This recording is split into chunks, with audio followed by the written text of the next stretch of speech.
Hi, and welcome to my studio. Today I'm going to be doing kind of a tutorial for you if you have never painted before. So this is a tutorial for brand new aspiring oil painters. Maybe you've dabbled in other art in the past, or maybe you've just seen gorgeous oil paintings and wanted to try it for yourself. So I'm going to talk all about how you get into oil painting, including the supplies, kind of where to get your inspiration for your first painting, and then just a couple techniques to get you started and get you on your way. So if you don't know me, my name is Gretchen Stuppy. I'm a contemporary oil painter painting out of my home here in New Hampshire. I use both brushes and palette knives to do my paintings, so I'll be talking about that a little bit. But let's get started, and let me give a kind of introduction first to the supplies you're gonna need. So it's really easy to not start oil painting because there's a big supply list to get started. So I want to talk about how to minimize the number of supplies you need right off the bat. There are definite ways to start with just kind of a minimal list of equipment and supplies, and then just to build over time the things that you like and enjoy and want to use more of. I mean, even just looking at this, just to acquire the number of tools to apply your paint can seem overwhelming. So build up your repertoire of skills and your tools slowly over time. So the first one I want to talk about is brushes. So there are so many different types of brushes. There are pointed brushes, there are fanned brushes, there are flat brushes, there are big brushes, there are small brushes. I really recommend when you're starting out, you don't get too caught up in the type of brush you're using. What you want to look for is a brush. You want an oil brush, not a watercolor or another medium brush. It's just gonna give you a stiffer bristle usually that's different for applying oil paints. And I would just get a couple different sizes. So, you know, look through either an art catalog or go to an art store and just choose kind of a small, medium, and large size brush. I would consider this kind of a medium size here, or you could look at kind of a bigger brush. Let's see, where did I put my bigger brush? Something that's more along the lines of this here. But don't get caught up too much in the type of brush or the ends. What you'll find over time after you do start painting is that you'll probably develop something that you like to use more, and you'll stick with that kind of brush. I also like to paint primarily with palette knives. I think it gives a really different kind of style to your paintings. It makes me open up my paintings and be a little bit more abstract with my work. So I really love palette knives. This is not a piece of equipment I would necessarily start with. You are probably more familiar with using a brush than you are with using a knife. Just from grade school and growing up, people are usually used to using a brush of some sort. So start with those, but these are fun to have. And even if you can primarily paint with a brush, there are times when palette knives are really helpful as well. Okay, the next thing you're gonna need for your painting is paint. And you can find so many different types of paint. It can feel overwhelming with the number of colors and the types. When you're starting, you really just want a couple colors. I recommend getting a very limited palette. So you're gonna want a titanium white. You're gonna want a red. I like the red medium cadmium reds. You're gonna want an ultramarine blue. And then you're gonna want a yellow. So I like to use, my favorite yellow to use is a cadmium yellow. That's all you should really use for your first couple paintings. Down the road, there are lots and lots of other colors you can get that are gonna help kind of make it easier to find the color combination that you want. But if you get all of those colors right off the bat, you're gonna limit yourself in terms of getting used to and practicing mixing all of your oil paints together. So start with a limited palette, and I would not worry too much at the beginning of the brand paint you're using. So I really like, I paint a lot with the Winsor Newton, and I've used both the water-based and the regular oils in the past. I like both of them. So what you want to do is just get what you can afford. So if you look at a lot of like really professional paintings, it's sometimes hard to tell if they're using a high quality paint versus a lower quality paint. So that is not where you want to invest your money right at the beginning. So just get some basic paints. I think when I started painting my very first oil painting, I bought kind of a student grade, tons of different paints all in one big set.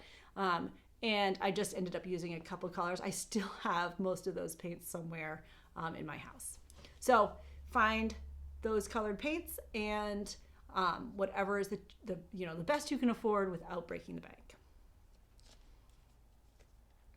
Okay, next you're going to need some sort of paint thinner, and that is just something that you're going to be using to clean your brushes a little bit and also to kind of break up some of your paints. So I like to use mineral spirits. I keep it on my desk right here. So like this is where I have my brushes. The ends of those are just in some mineral spirits that I replace.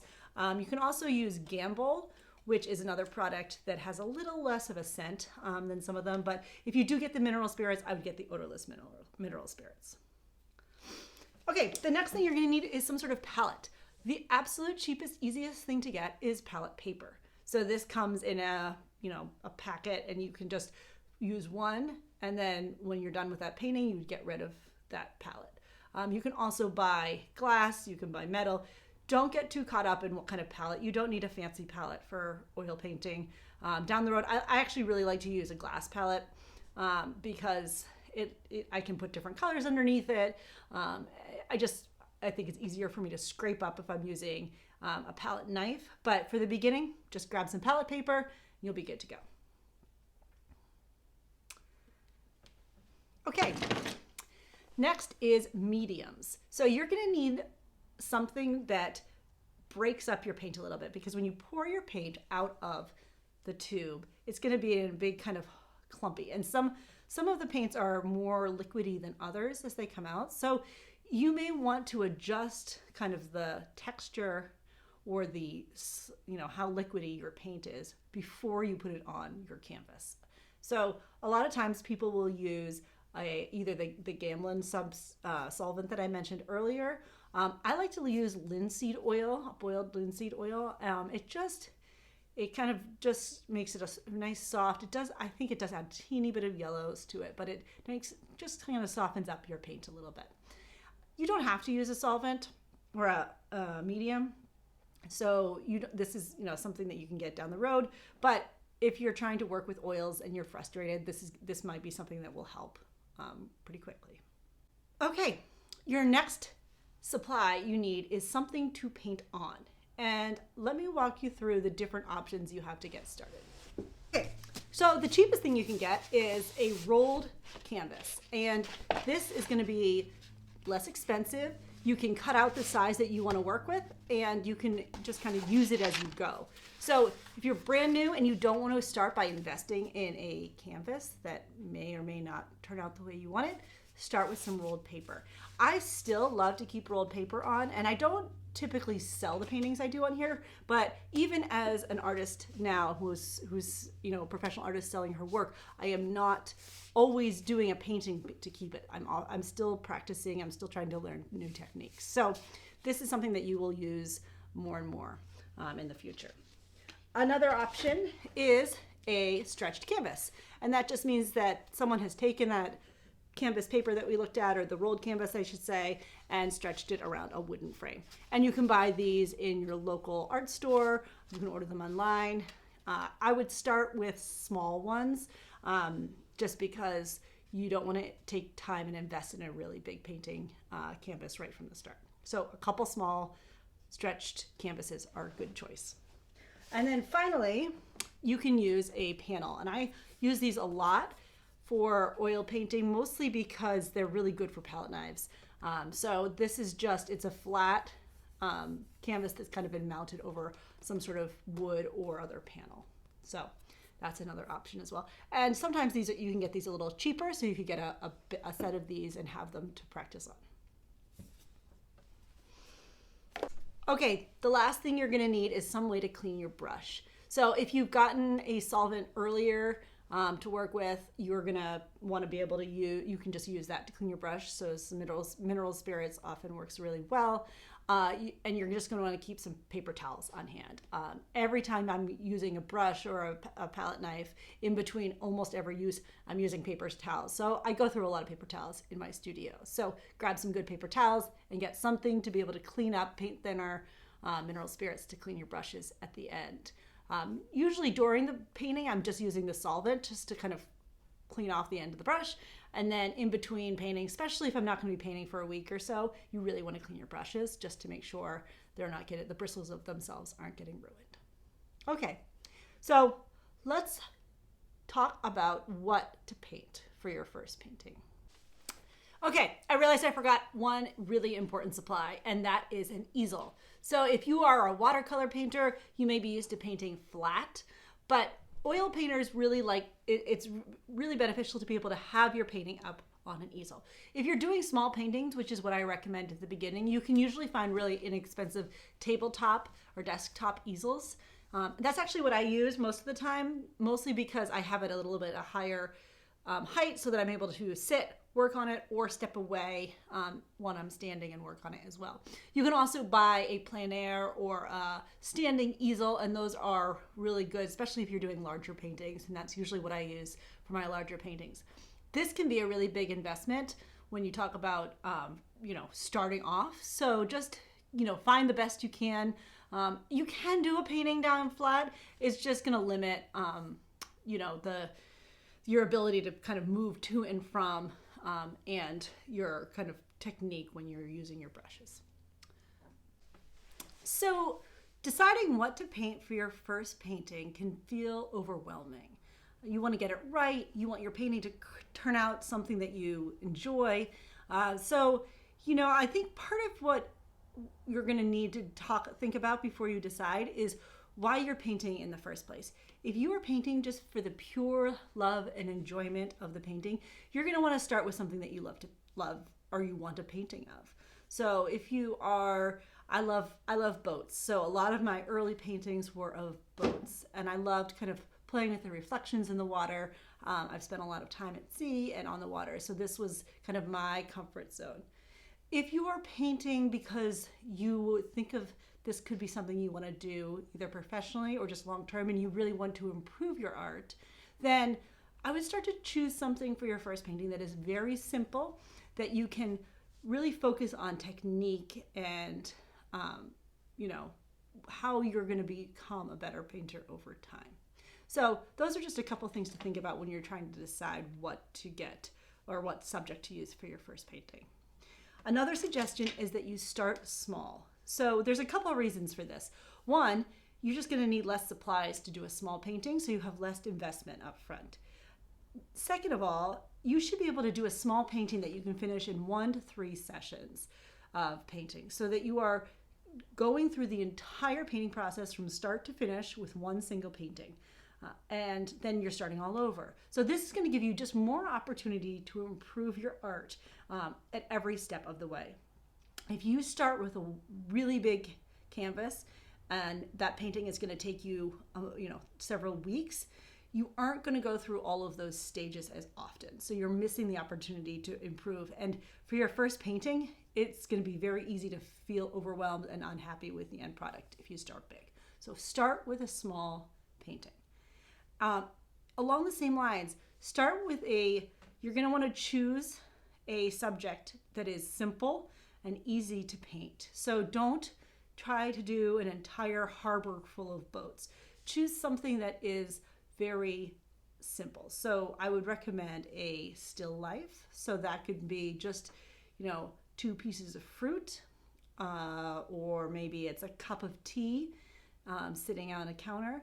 So you can do it from real life. It's going to be a lot easier as a new artist to take a photo or use a photo of a still life that you can put up and keep referring to. Because if you do a still life from real life, which is something to work towards, the light is going to continuously change. So you have just a little bit more flexibility if you're using a photo. So start with a still life. There's one other recommendation that I have. If you are really doing this because when I started, I think my very first painting, as I said earlier, was a painting of someone else's painting. So that's another method. Find an artist that you love their work. And I still do this today. I'll still play around with artists that I really love their work. I'll go back and try to mimic their style. But if you're feeling like you just want someone, to be able to follow someone else's method right from the start, find an artist that you love, find a painting that you love, and just try to mimic it. And even just doing that is going to teach you a lot of skills right from the start. And then you'll be able to look at their work and your work side by side and be like, oh, wow, I can't quite figure out what I didn't do here, but this is different. And then you can start to build on those skills as you go. So those are my 2 recommendations. So either use a still life photo or find a painting that you love and try to mimic it. So my last topic I want to cover here is just a couple tips on getting started. So there are so many techniques out there, but what you're going to want to do when you first sit down to paint is take your canvas or your panel or whatever it is you're painting on, and just very lightly with a pencil, draw out the scene you want. And composition is a whole subject on its own. So I will do another video at some point talking about composition, but you want to decide in your painting, what is the subject? So if you're doing a still life, it's probably going to be really easy. It's going to be whatever it is. Maybe it's a lemon or 3 lemons, let's say. So the lemons are going to be your subject. If you're trying to do a landscape, you're going to have to choose what in that landscape is the focus. Is it the mountain? Is it the house? Is it the tree? What is the main thing that you're going to be painting? So set up your composition, and by drawing it out, you can actually draw it out a couple times on paper before you put it onto your canvas, but just very lightly and very loosely draw out your painting. The next thing is you're going to mix up your paints. So put your paints on your palette, and you're just going to get your colors put together on your palette. It's way easier to see if your colors go well together on your palette than it is once you get them up on your canvas. So before you actually start painting, mix up the colors that you're planning to use. And you can do that by just comparing the colors that are on your canvas with your photo or I guess if you're doing an actual still life from real life. And then you're going to start with your darks. So put in your dark colors first and put in your larger objects first. So if you have a large area that is a darker color, fill this area in first. And that's just going to give you an opportunity to kind of start blocking out the photo. I like to get the whole canvas covered really early in my painting process instead of trying to get really detailed in one corner and then doing that through the whole canvas. And that's a mistake I see a lot of beginning artists make, is they just get really focused on getting that one little area right and then building off of it. Whereas if you get the whole thing done and you're then building from dark to light on your painting, you can kind of pull out the pieces that you want. So you're going to be focusing on those colors, how those colors mix together, and you're also going to be focusing on the tone and texture of your paint. So those are my kind of top tips. Start dark to light, start with big to small, and you want to be ending right with those lightest colors. At that point, that paint will probably be the heaviest and the thickest, just to highlight, the reflections maybe on the top of the lemon that you're painting or whatever it is. And just have a lot of fun, get creative. And then, there are lots of things you can do after that if this feels like it's something that you enjoy, to keep building up those skills. So if you like today's video, please like and subscribe below. And thank you for joining me here today in the studio.